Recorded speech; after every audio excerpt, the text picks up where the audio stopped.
Yes. What's good, everyone? Starkey here. It is the week of the release of Vacuum State. It's coming out on Friday.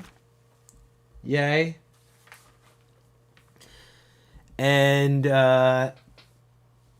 today is going to be a breakdown of the last track, if you will. I didn't prepare. Hold on, give me a sec. I'm just gonna pull up these documents so I can. Dungeon. Yes, this is the most boring thing ever. Sorry. So yeah, I'm gonna switch my view here. So yeah, this is the record. It's coming out on Friday. It's called Vacuum State. And the record I'm going to be talking about today is Harm. The last original song that I haven't done a breakdown for yet. And then later this week, I will be doing, on Thursday at the same time, 2 o'clock, I'll be posting about it. I'll be doing a discussion around the mastering for the tracks, as well as the Atmos mixes. So that's going to be happening Thursday. So, yeah, let's dive right into the track. If anyone joins live, so it might be 1 or 2 people here now. If you join live, you have questions, comments, whatever, ask away. This is the record. It's called Harm, and it sits in the middle of the tunes on this project. It's got some breaks, but it's more like a halftime dubstep or grime tempo vibe. It's yeah. Well, let's listen to it and then we'll get into it. Here we go.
So yeah, that's Harm.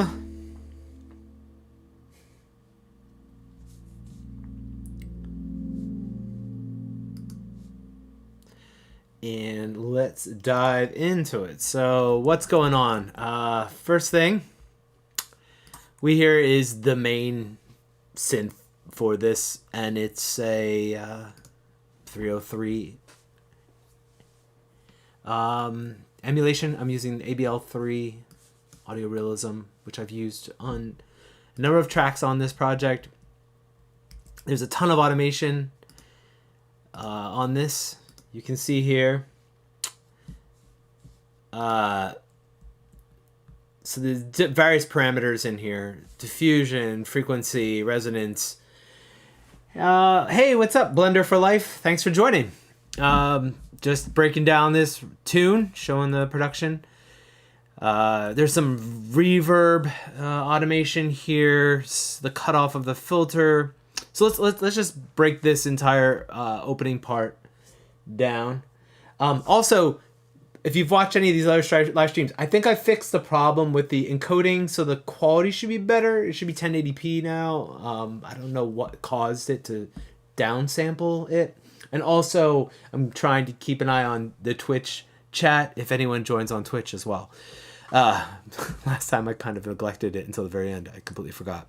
All right, so let's listen to this acid line here at the beginning. So here's the initial. So as you can hear, it's pretty dry, pretty boring.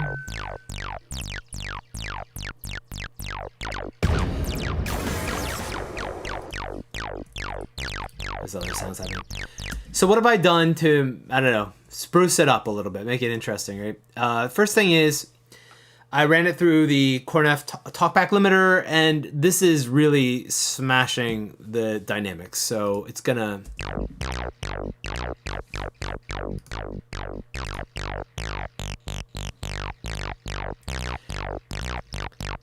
So this is just basically making it so that the overall sound is completely scrunched, right? So there's no dynamics at all. Then what I did is I ran it through an EQ. Now, again, some of this is just on my way of trying to find a sound. There's a lot of plugins on this, right? Because this is the main element that's holding the song together, especially at the beginning. So for some reason, 2.5K was annoying me. So I took it out a little bit. Then what I did is I ran it through Basement. And again, this is just to add a little bit of bottom end. This time I used the overfold setting. So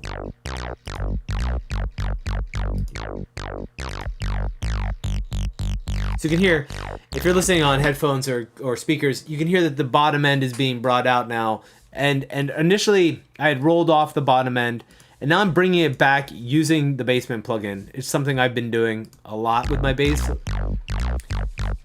and just using this to kind of hone in what I wanted to have happen. Normally I'm on the saturate setting, but I liked how the overfold sounded. It sounds a lot rounder than the saturate setting.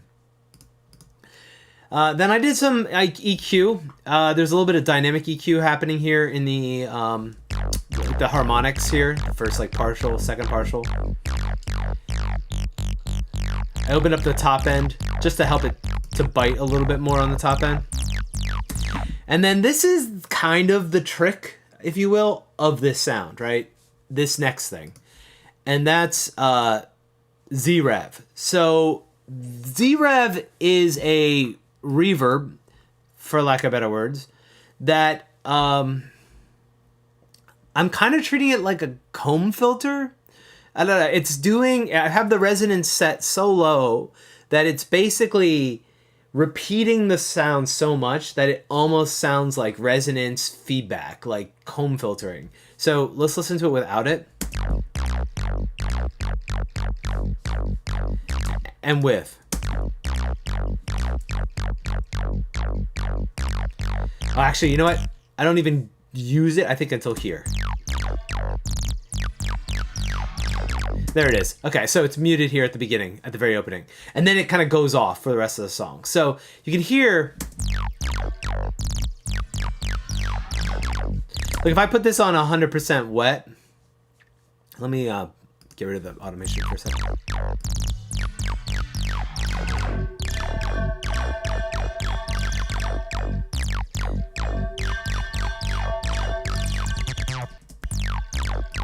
So you can hear it's basically adding this like almost like a resonant body, and that's one of the tricks that's happening here.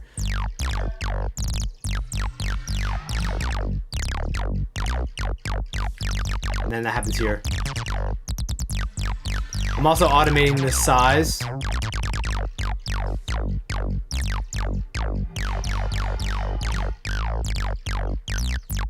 You hear it's kind of all over the place. So that's one of the like little sound designy things that's happening. I have it going through Decapitator. This is just to add a little bit of that like preamp saturation. So just dirtying it up a hair. Not really adding any gain, just a little bit of grit. Then I'm using Smack Attack to help bring out the transient a little bit. Just a real subtle attack, sustain. This is the sidechain compression. So right now it's not doing anything. This is only triggering when the kick hits. So I have the sidechain set from the kick and snare bus. So it's the kick and the snare. And then it's coming from an external sidechain. And I'm just, because I'm using the kick and the snare, I have no filters going on the sidechain. So when the kick and the snare hit, it pulls the bass frequency back to help them hit. This is another like sound design thing that I'm doing. I'm using the driver by Native Instruments here. And this is just to add some filtering and resonance, some distortion.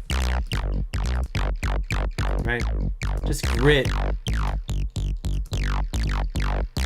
So all I used was the default preset and then turned up the resonance where I wanted it, frequency, distortion, a little bit of envelope following happening, and that's it. And this is basically following the transient here. Just opening up the filter as the transient of the sound comes in.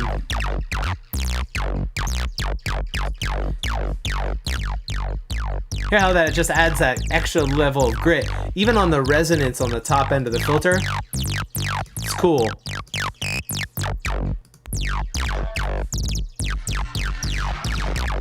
So these two together are just creating that grittiness. I have it going through a little bit of reverb. This is also being used as an effect to create a space, not really reverb. It's just adding a little bit of artificial, almost like a slap reverb. So listen.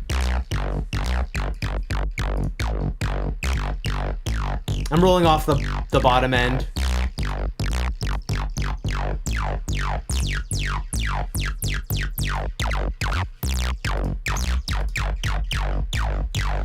And then I ran it through another basement, probably just because I was trying to get a little bit more bottom end out of the track, because this is the only thing that's filling in that space except for the kick. At the very end here, I just added a little bit of boost. It's barely doing anything, but that's the sound of the bass, except there's also a send here. And the send is going to this thing called Crazy Verb, which is another Z-Rev with different settings. So, where's the bus send? Let's see what that is. Here it is. So during the transition here.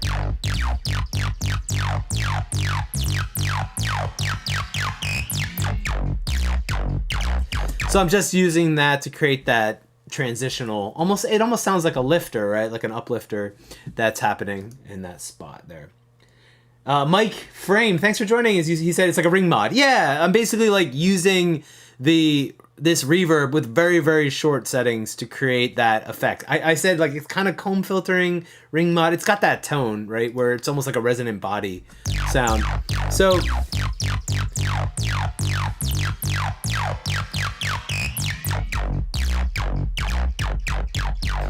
and this is a Yuhi plugin, if you're not familiar.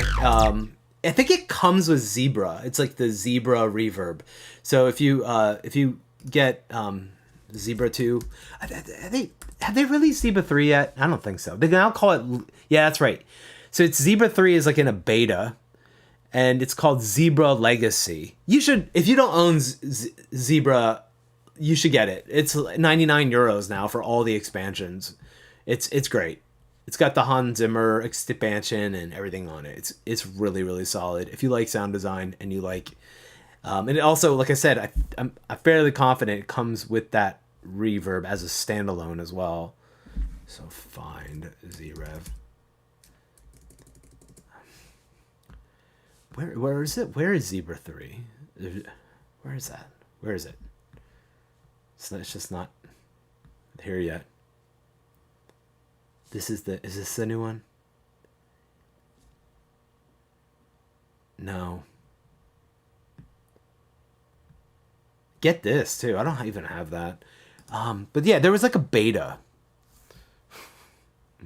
of Zebra 3 or whatever that came out. I don't know.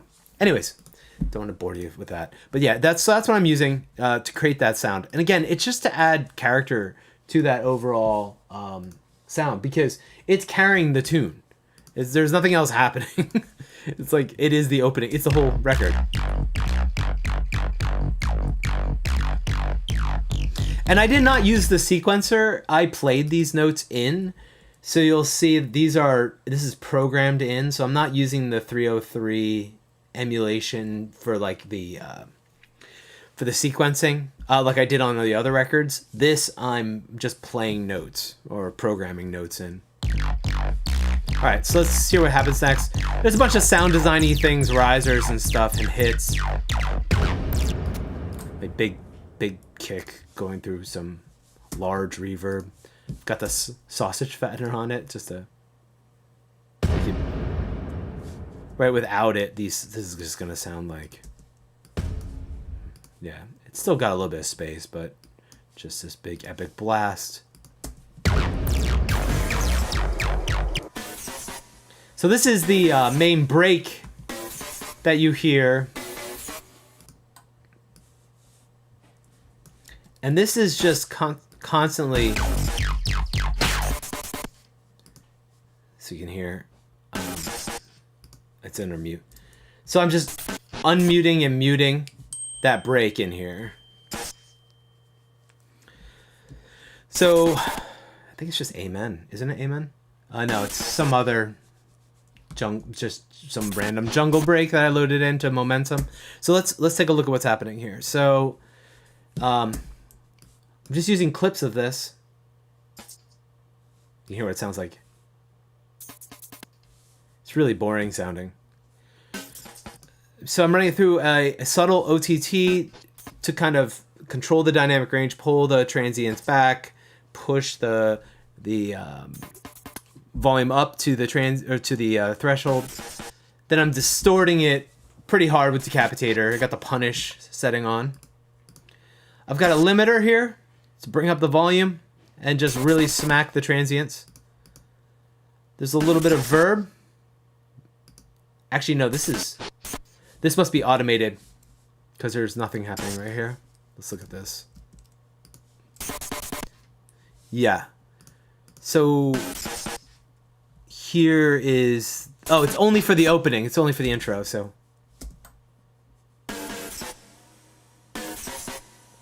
And I'm using sound shift to pitch up the audio, the break at the beginning. And I did it after the reverb too, so it's weird. Like, it sounds strange because you're pitching up the reverb. But again, there's all this.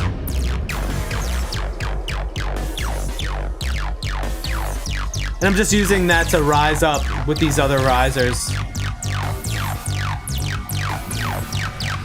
can hear it in context.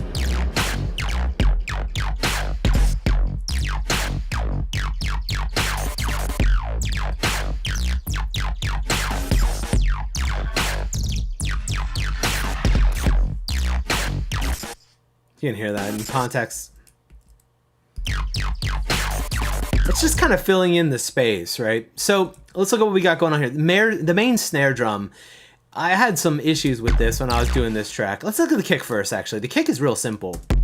The kick is just a kick to 909-ish sound, right? So it's just, that's it by itself.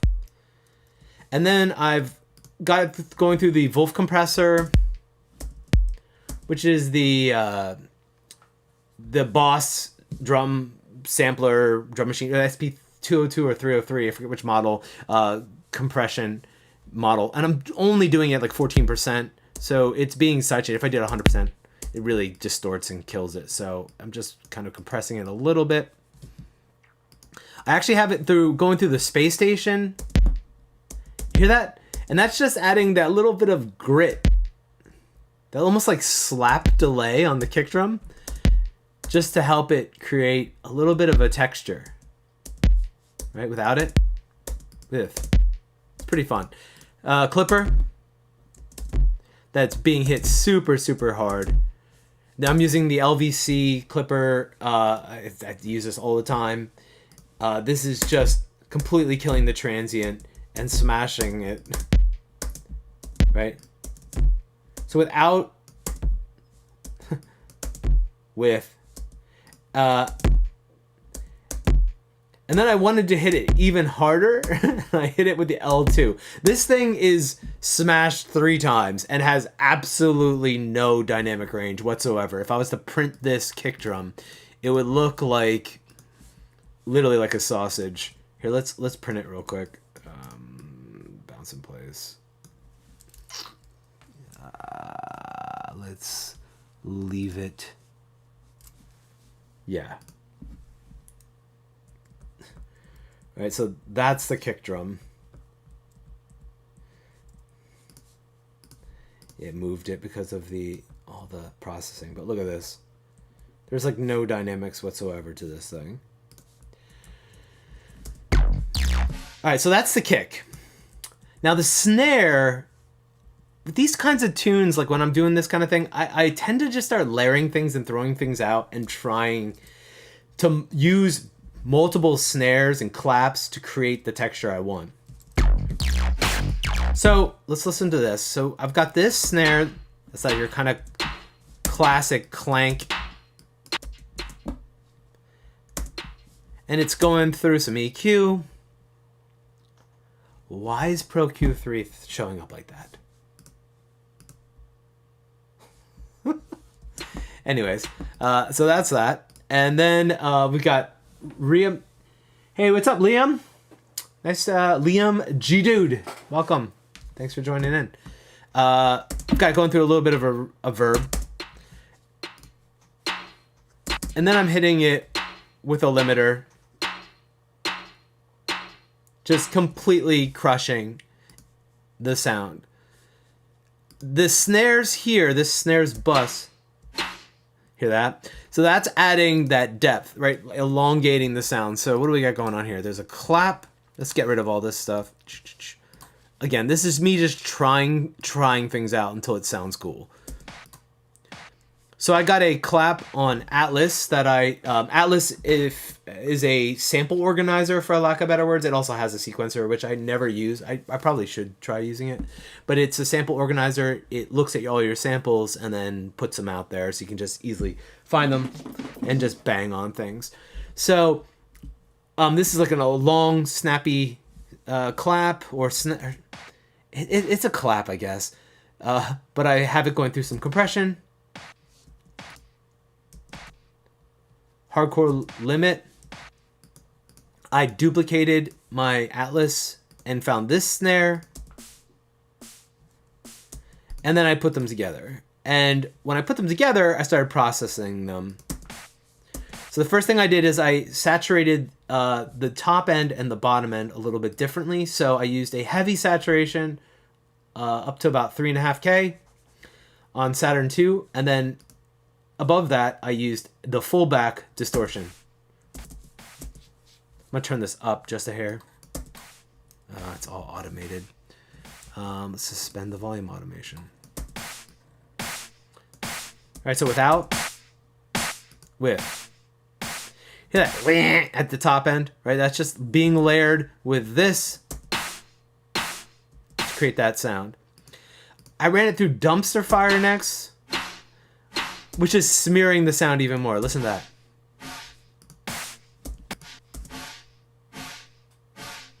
So I'm not trying to get the transient at all. It's all about that sound that I'm trying to keep here. And a little bit of EQing. This is where I'm getting all my volume. Compression. And then a little bit of verb. Very, very subtle verb. So all of that just to create this kind of like whooshy, white, noisy sound that, again, there was really no rhyme or reason to it. Just that I liked how it layered with that. Now I got a little bit upset and I layered 4 more things happening. Oh, Drucker, what's up? Sorry, the auto level. Yeah, I'm trying not to kill your ears when I like put on compressors and limiters and stuff. So I hold on, let me play like the track and tell me if the volume's low.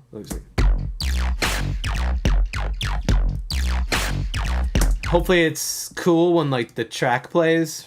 Let me know if it's bad though. I will turn volumes up. So I've got this air gun sound effect. That's all it is. All I did was create a folder for it. So put it in where I wanted it and then packed it to a folder in Logic so I could basically paint it across the track. We have the clap one shot.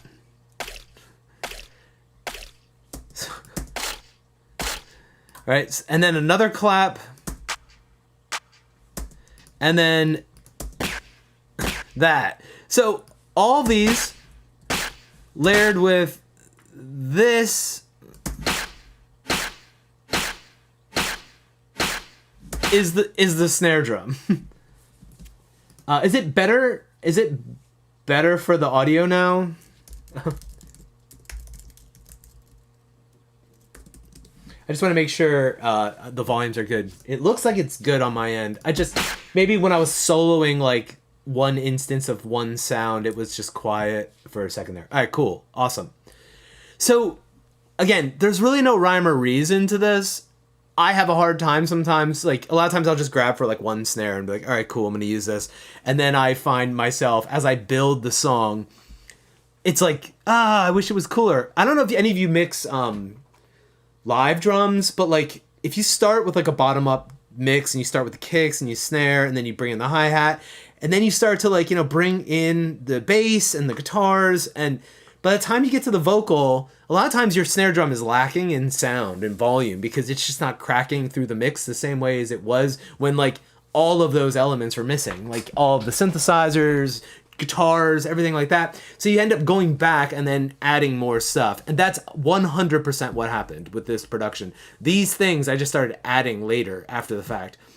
And then combined with this, right, with the kick, snares, right, so it's like,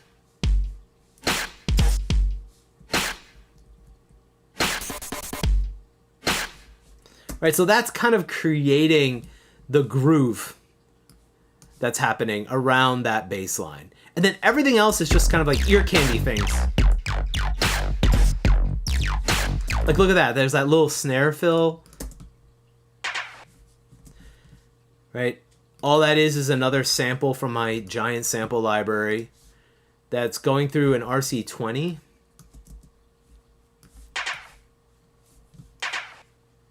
And compression. And then I also have it on a side chain. So that's also being side chained with the kick and the snare, just like the bass is. So if we look at the bass,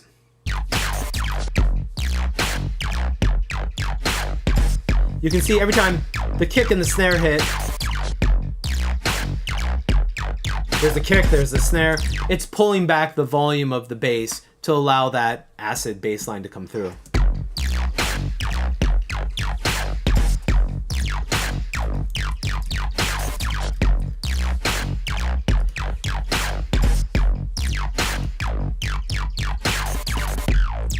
You can see I tried some other things too that I just muted. These are not in the record at all. They're just gone. I mean, I don't even know what this is. What's this? Yeah, I just didn't even use that kick. I don't know.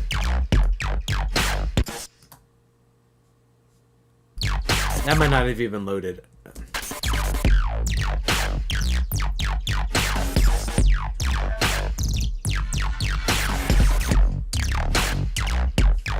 Alright.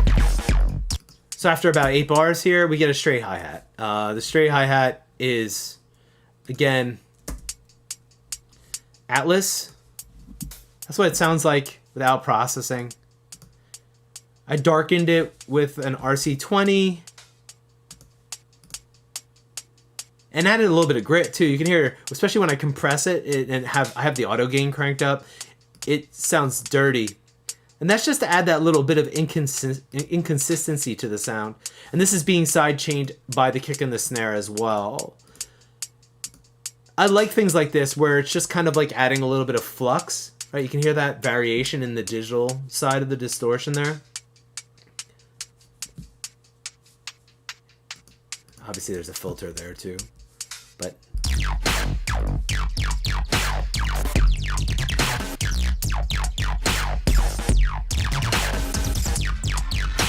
so you can hear I'm also just filling in little notes here and there in the bass line, right? So there's just like little extra notes, like right? Like those notes are all just added after the fact. I just popped them in, you know. What I might do is do something like this. Like I'll literally paint it in and do this kind of thing. Because you can't really hear the pitch, right? You can hear the one that's like repeating all the time. Everything else is just like a gesture. It's like a sound. It's not, you can't be like, oh yeah, we're in the key of whatever. Hear that? Like, it just sounds like, yeah. It doesn't sound like a note.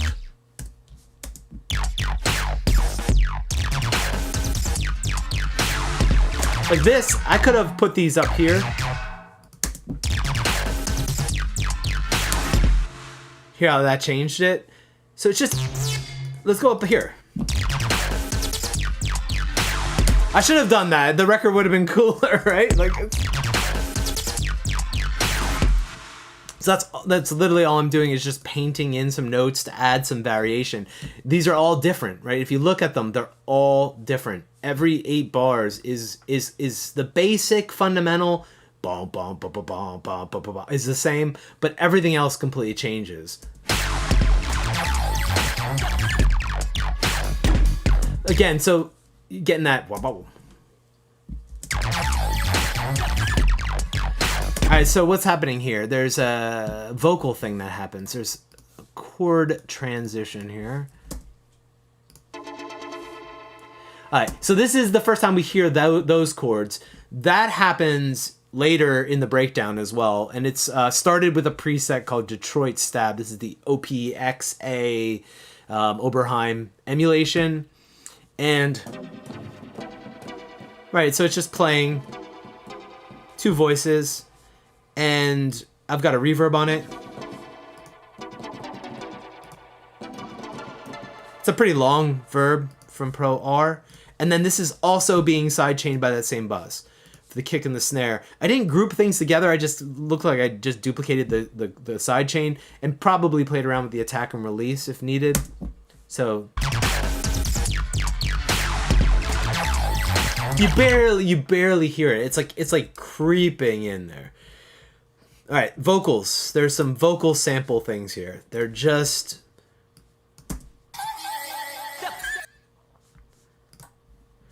Serato sample little. They could be from anything, libraries. Sounds like she's saying dub plate, but maybe she isn't. I don't know. There's this.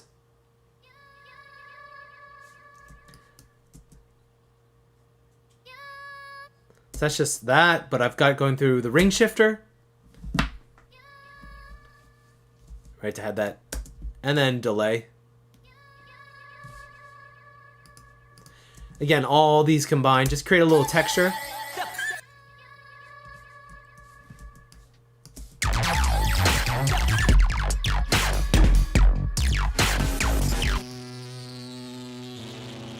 This is something I didn't use. I use it at the end, though.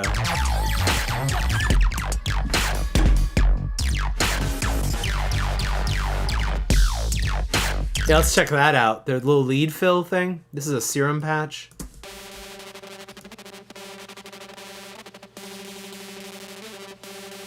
Wow, this is super inconsistent. Look, listen. If you're wearing headphones, it's kind of freaking out.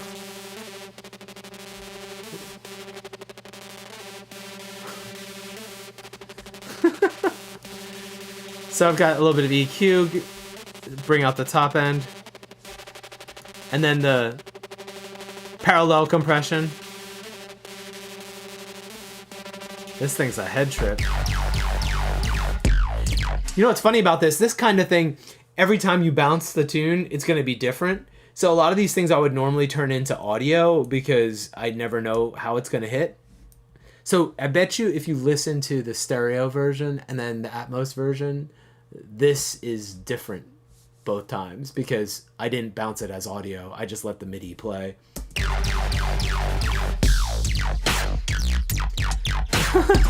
It's like every time it's like a, is it cool this time? Here it is again. So there's another, like, you know, kind of classic rave synth thing here. This patch is called Used for Anything. I don't know what it's from. Orbit sound? I have no clue. But I was just randomly going through patches by. You can hear. I just took out the whole bottom end, brought out a little bit of upper mids, raised up the top end to open it up. Because there's not a lot going on. That hi-hat is like really not filling out the top end at all.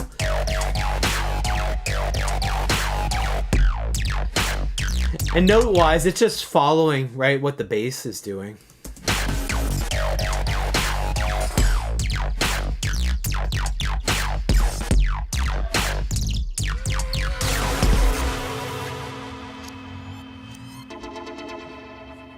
Alright, so there's just...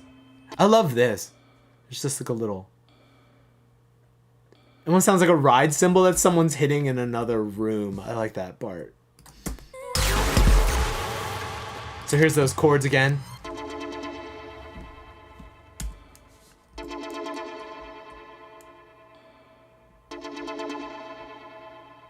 I mean, the breakdown of this song is super short for me. Like, this is like record time breakdown. It's 8 bars. Yeah. Thanks, Liam. Glad you're enjoying the tune. Appreciate it. So, alright, so there's a...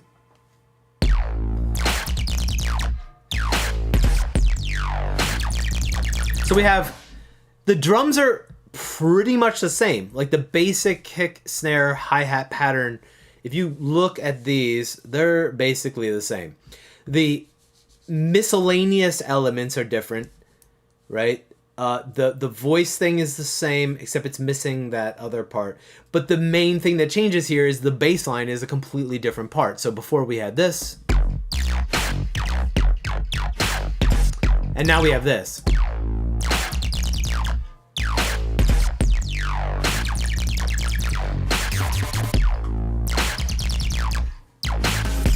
The whole song is like one trick, right? Like it's just, that's the thing. Like getting into that one bass line, the bass line is the trick of the song. So we have an A section and then we have a B section, but nothing really changes percussion wise. The only thing is these additional elements. So let's hear that again.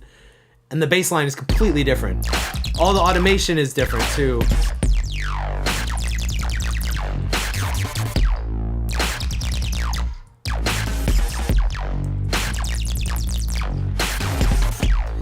Hey, so for this one, I'm using the Audio Realism ABL3. So that's what's... I have one of the 303 clones here, and I also... I've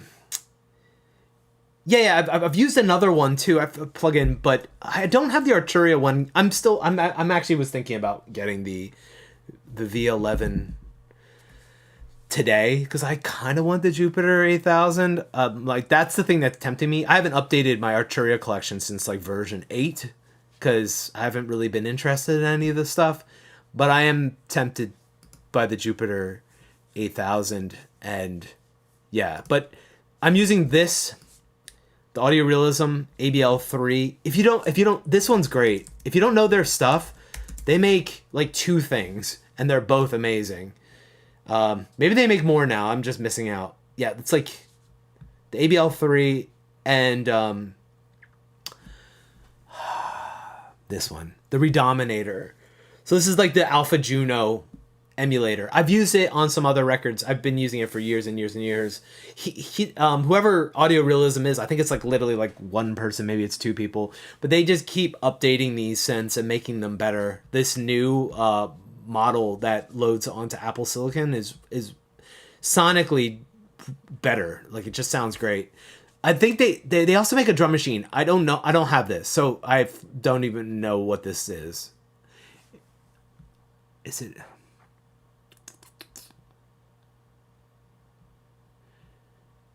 Oh, cool. So it's a 909. It actually will import SysX from 909.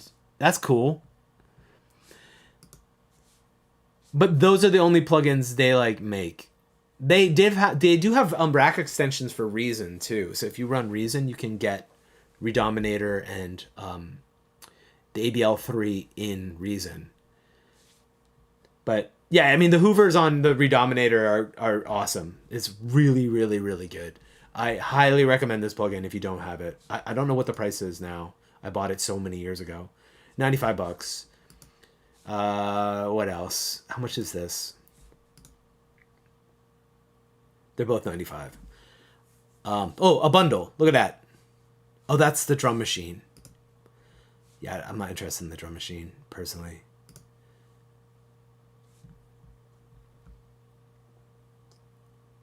This is the old thing. Sorry, this is not the right thing. Anyways, the ABL3, it's really strong. It's got 5 different. It's got the classic mode, which is like the TB03. It's got a step-based, like step sequencer layout. You can load in your own detection of waveforms, which is wild. I've never done that before. There's a random generator based on percentages for note, gate, slide, accent, and then root pitch, and then notes above that. And you can keep creating new seeds. I've done that before. So sorry, 4 modes. It's really, really great. And here I'm playing it via MIDI, so I'm just like.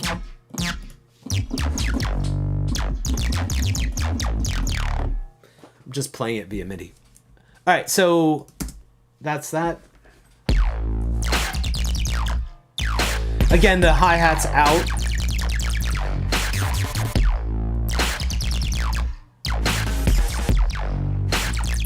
Hi-hat comes in here. That's pretty fun. There's a little rave stab thing. Every time it's different. What's this?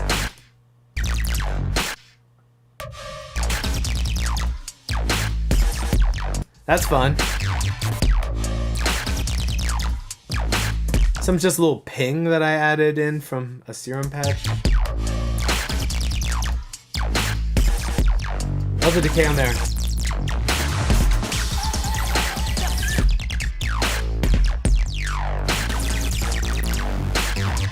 That one's fun too. Listen to that.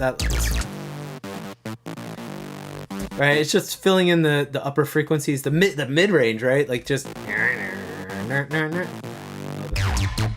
I just made this with like a. It's just a saw. It's a super saw.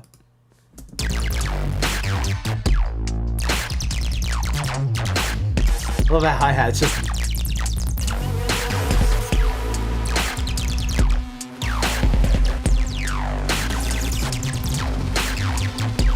So what's this one? Yeah, it's that same patches before. It's just kind of filling in the sound there, right? Just another element just to be there. But so let's go down to this thing. I told you this was happening. So it comes in later.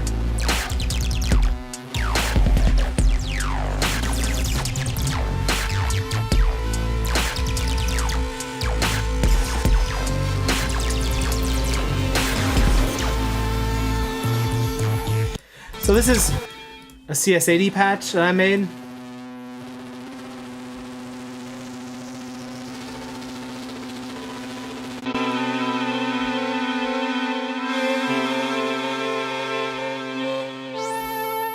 Alright, it's just drone to add a little bit of harmony. So I EQ'd it, so it's all mid-range. There's probably some automation that's happening here.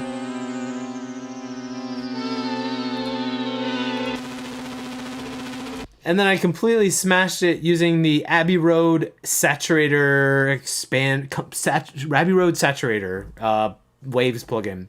Why? I don't know. I just was like, oh, let's use this. I haven't used this. And I just slammed it really hard.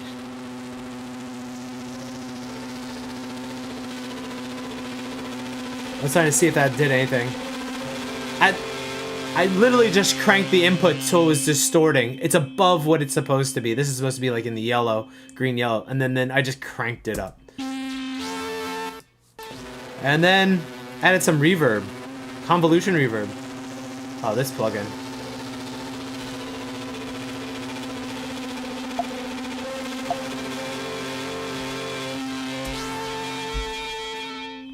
What is this doing? Got a black box on the screen.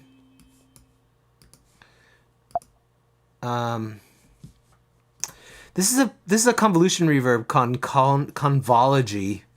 I think I don't know. But it's being weird.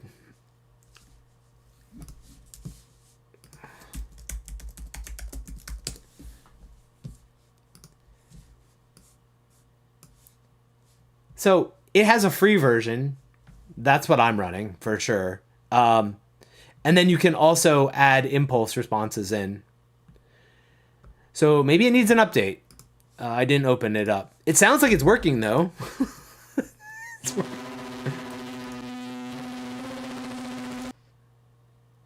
Yeah, I don't know. Yeah. Let's recover that. I don't know. I try to stay away from some of these plugins sometimes. This one's never given me a problem, but maybe it's just an update or something. Love the atmosphere it makes. Yeah, it just adds like, again, you're not trying to play notes really. You're just trying to create a sound. It's more sound design than anything. Because you're just trying to fill in. The hardest part with this record, this tune was like, and I'm about to talk about it. Just pissed it off.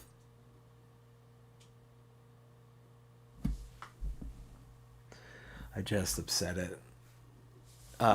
Just play, please. All right, I'm gonna keep that muted. Hear that, right? Like, it's just in there.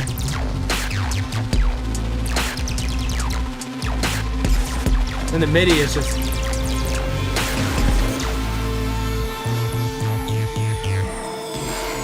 So yeah, so I knew that I wanted to end the song like this. This pretty pad thing. But I did not know how to get from here, like measure 97 to measure 105. This was the hardest part on this tune. And then I came up with this transition, so...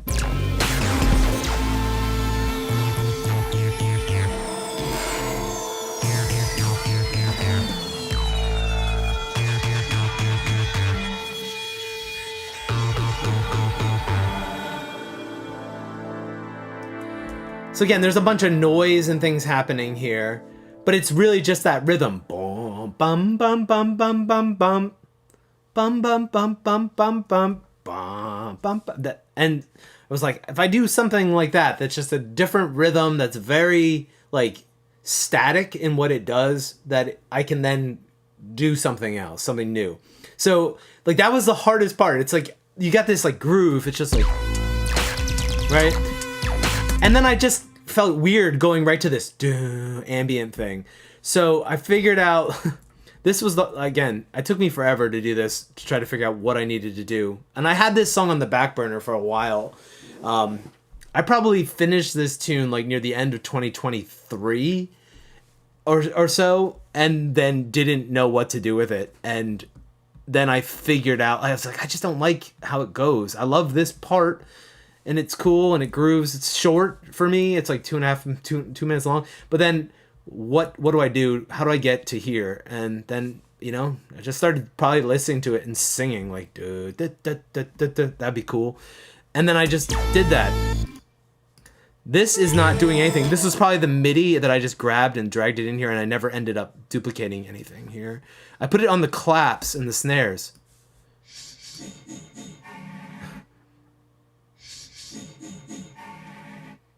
Right?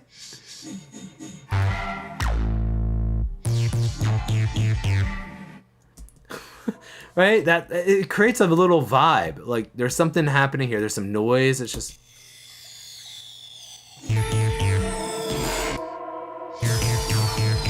there's this bass hit that comes in, which I bounced. And all that is just this. With a little bit of reverb. It's just trying to create a little bit of an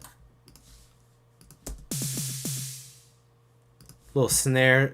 This is just a battery thing. I was just probably like, oh, I gotta find some snares. And I'm doing Neoverb. Why? Again, I probably just like, I haven't used this yet, and opened it. A little bit of OTT to bring up the decay.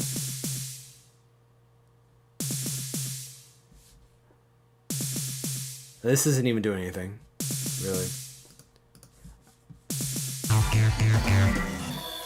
Listen to that. Just a completely glitched out drum thing that I just stretched out to fill in there. That's just an element. I'm using the DVR 250 on it. What am I using that for? Let's listen to that. Oh, cool. So I'm using it as a chorusing effect, right? Real subtle. But it adds a little bit of space, a little bit of element, space. Detected at the doorbell. Somebody's at the doorbell.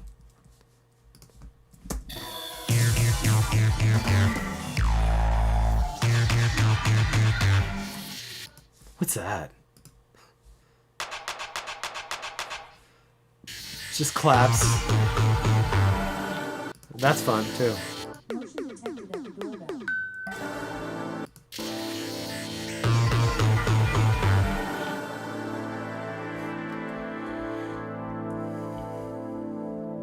So I thought that worked. A few people are saying that they like it. Yes, Blender for life. Thanks, Drucker. Thanks, Liam. Thanks. Yeah, I like that too. I think that did it. Like I was like, yeah, cool. Figured it out. I don't know. Could have done 100 things, but I hated just having that groove go right into this ambient ending. So what am I doing here? The main synth is the full bucket 3200 emulation. This is free. If you've never downloaded any of their plugins, all their stuff is free, or like pay what you want kind of thing. And I mean, there's some really cool stuff in here. There's some effects as well. Drum machines. They have a 3300, a 3200, a 3100, right? The Poly 800. Like, I don't know if it's just really cool, right? Like, they've made some interesting shareware, basically, emulations. I think it's one developer. So here's the 3200.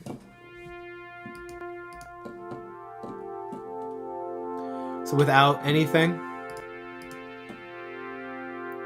little bit of EQ, a little bit of dynamic EQ in the mid-range. A little bit of reverb.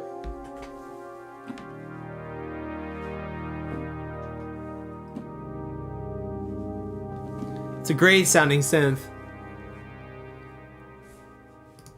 Didn't Korg make, or they make the 3300? Didn't they like re-release it?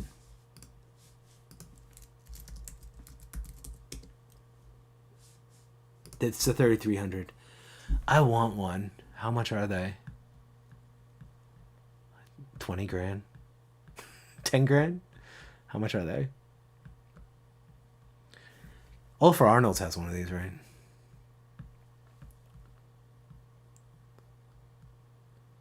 How much is it?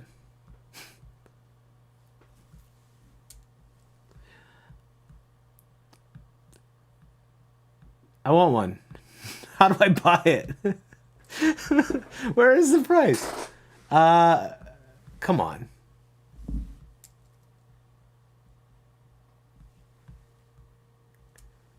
Limited quantities. Okay.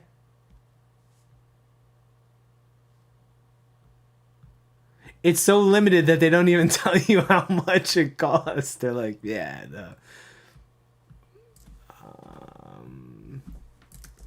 Korg 3300 price hardware. I don't know.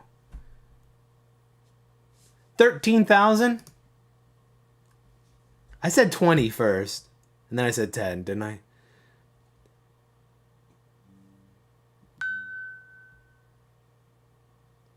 $16,000.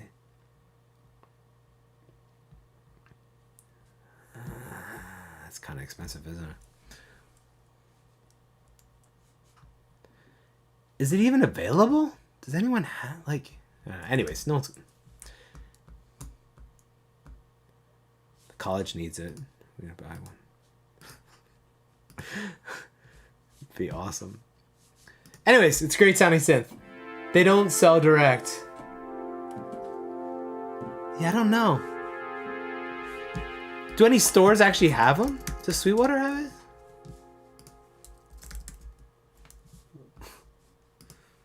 This turned into a shopping spree. No.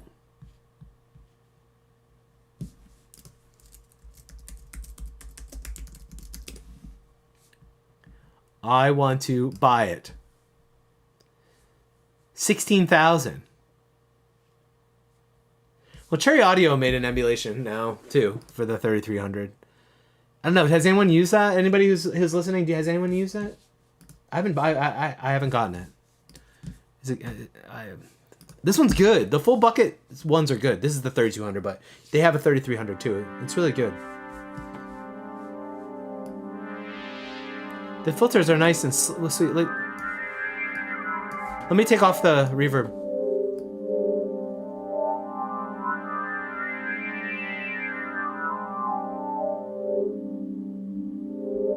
Again, I don't know how smooth I'm going.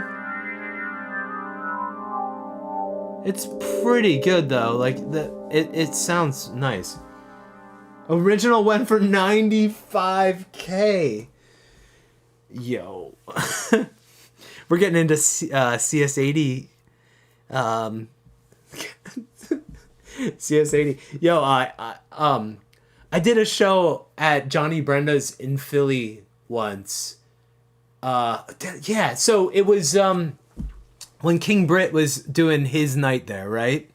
And I forget what the full lineup was, but RJD2 shows up with his CS80 and puts it like on the stage. Like, I'm just like, what?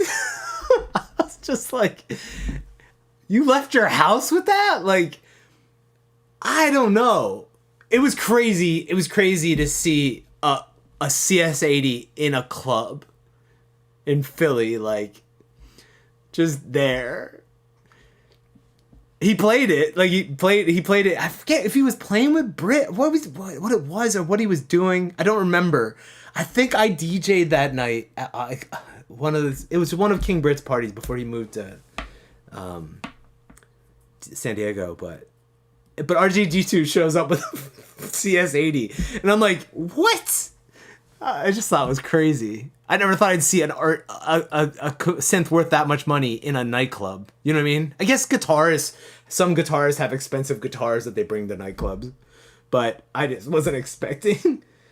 The Legend 8 Hertz is big. Yeah, he like brought it. He didn't. I don't know if he brought it Uber. That would have been hilarious. I've heard of this though. The Legend Hertz HC or Legend. Is this a Hans Zimmer thing? What is this? What is it, mono? All right, this turned into the nerdiest conversation ever. Is it a Moog?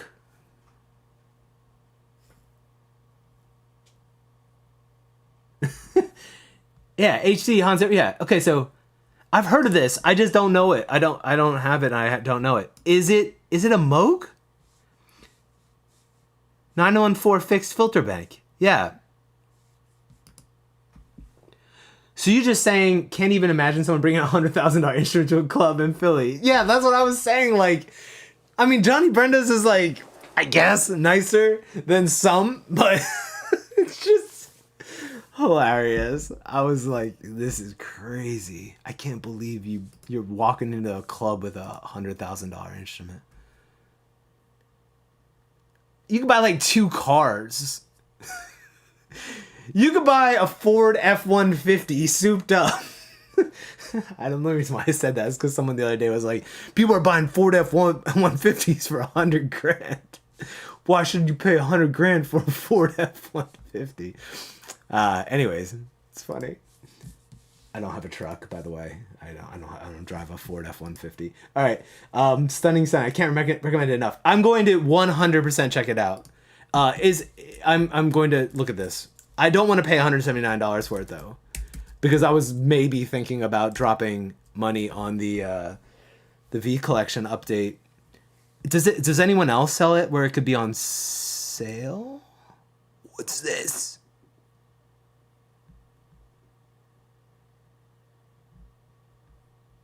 That's just presets. What the heck? Do they sell it on Plugin Boutique?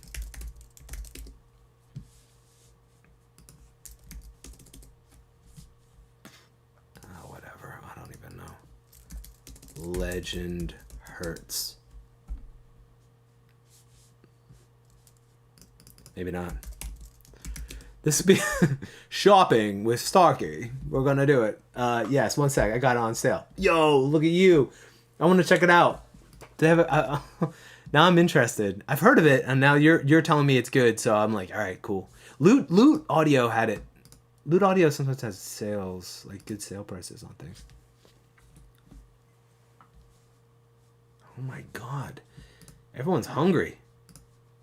Just.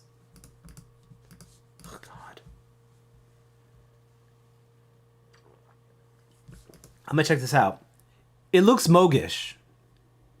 It looks like it's based off Moog stuff. Plugin. No, that's the thing I'm not gonna do. I'm not gonna do plugin. I'm saying that now, but anyways. All right, so let's listen to the rest of this track, and then we'll talk shop. So this is the synth at the end, right? Just some chords.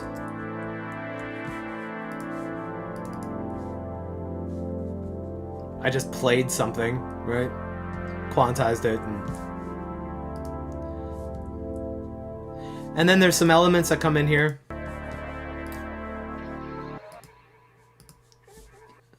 Just filtered nonsense, right? Pulled the filter down. Just a little ghosty. You know, sounds like a burial record, right? Like that little stuff. Just kind of like, just weird things happening. Again, just loading a sample in, doing some automation, pitch shifting things, just creating these little candy moments, ear candy moments, right? I'm using that Vibes plugin, which I mentioned before. It's kind of like an RC20-ish. I've had problems with it though. All these Thenaton plugins, I only have a couple of them. I've had problems with them over time, like where they just are weird. I'll open the session and it'll be glitched out. Just without it. Here it's nice and clean and just nasty reverb, EQ, some damage. Again, I was probably just playing around. This is the default preset. I just started grabbing stuff and like, oh yeah, let's go. Let's make this. I don't know what I do now. Jeez. Gear for music is where I'm gonna go look it up. Gear for music. I'll check this out. Synapse. Audio. Oh, they make that Dune 3 plugin too. I've heard of that. I don't know. I don't have any of this stuff though. Is that like a ROM player? Motion detected. Motion detected at the doorbell. Okay. All right. So many people just standing at the doorbell. All right. I'll check this out then. I feel like I've seen that before too. It's cool. I'm gonna check this out. Thanks. Okay. That's the end, basically, of this tune.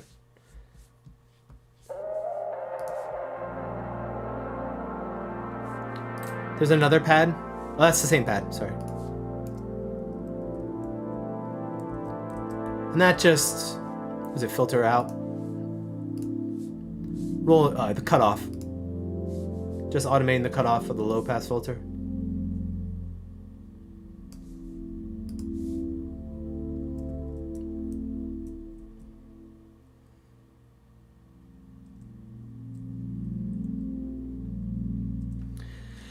So yeah, that's the tune.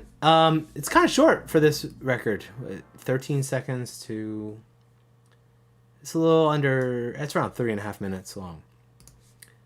So yeah, that's Harm. And the record's out on Friday, guys. Thursday at 2 o'clock, I'm going to do a discussion of the mastering and Atmos mixing.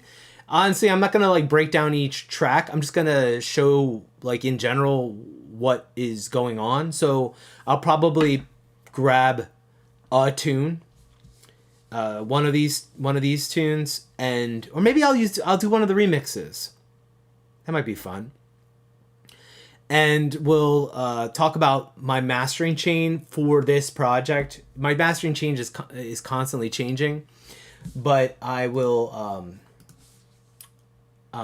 I'll break down that and just show you what I did in general. And then we'll talk about the Atmos mixing and mastering process. I did not mix the records here, the Atmos. I did it at Community College of Philadelphia, where we have a full Genelec $60,000 Atmos system. But then I did the final listen through binaurally here after the fact. So I can talk you through that process as well. Yeah, so that's happening on Thursday at 2 o'clock on Twitch and YouTube. I'll be on here live again. Does anyone have any questions or things that they want to talk about? Gear you want to sell me on? Make me go poor here? I should also mention again that we have a record release party happening in Denver at the Black Box next month. I should have some other show things to announce soon as well. So tickets are available to Friday, June 13th at the Black Box. It's going to be fun. Killer lineup of people. Very diverse musically, which I like. I hate when I go to a club and everybody plays the same kind of music.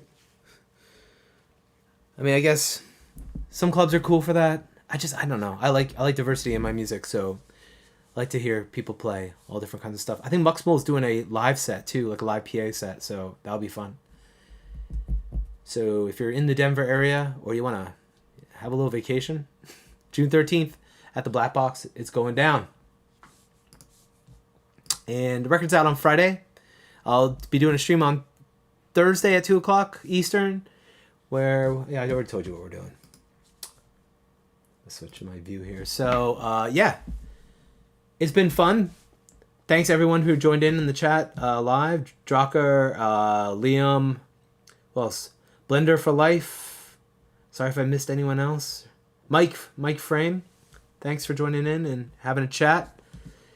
I hope you enjoyed this, and if you're just watching this back, thanks for checking it out. You made it this far. Enjoy the rest of your Tuesday. It's raining here. It's just drizzling. My daughter's supposed to have a softball game tonight. I don't think that's happening. So that's I'm just going to turn this off, and I'm going to continue producing a record that I'm working on for another artist. That's what I'm going to be doing all afternoon. The track is awesome. Good luck with the release. I don't know if I'm going to make it out there, though. Oh, yeah, no problem. If you don't live in the Denver area, I'm not telling you should jump on a plane. Hopefully I'll be in your town again sometime soon. Thanks, everyone. Enjoy your rest of your day. Take care. Bye.